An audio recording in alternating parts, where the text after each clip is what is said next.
মহার্ঘ আমরা actively consider করছি। না না, আমি এটা নিয়ে আমি ভারতের স্থলবন্দরে যে রপ্তানি বন্ধ করে ওইটা নিয়ে আলাপ করবো বসে আজকে। না না, ওটা আজকে কমার্সের সাথে আমাদের আলাপ হবে। এটা তো এখন আমি বলবো না, ওরা তো আসবেন আমার কাছে, আমরা একটু বলবো। না না, আর আপনার আসেন টেশন না আজকে, আর পরে। না না, এনবিআর ব্যাপারে কিন্তু আমরা কিচ্ছু বলবো না। NBR nothing, will send A press note, but আমরা কিচ্ছু বলবো না। আর ওদেরকে এখানে আমি মন্ত্রণালয়ের ভেতরে কাউকে কিছু বলতে দেবো না। যারা যদি কাভার করেন মন্ত্রণালয়ের ভিতরে তাদেরই say I will take পানিটিভ action.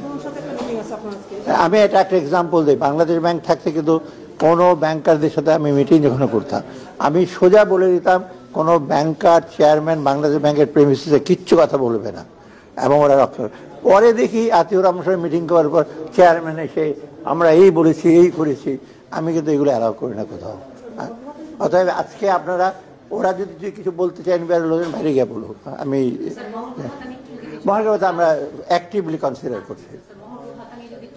না না, আমি এটা নিয়ে আমি কনসিডার করছি, এটা কমিটিকে দায়িত্ব দিয়েছে আমি, ওরা ওয়ার্কআউট করলে আমার কাছে দেবে।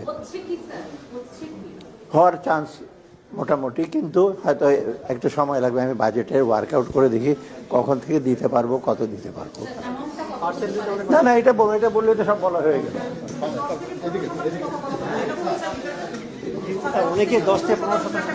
আচ্ছা, এটা ওয়ার্কআউট করতেছে তো যারা করা। আমি যখন অ্যাপ্রুভ করবো চিফ অ্যাডভাইজার যাবো, ক্যাবিনেট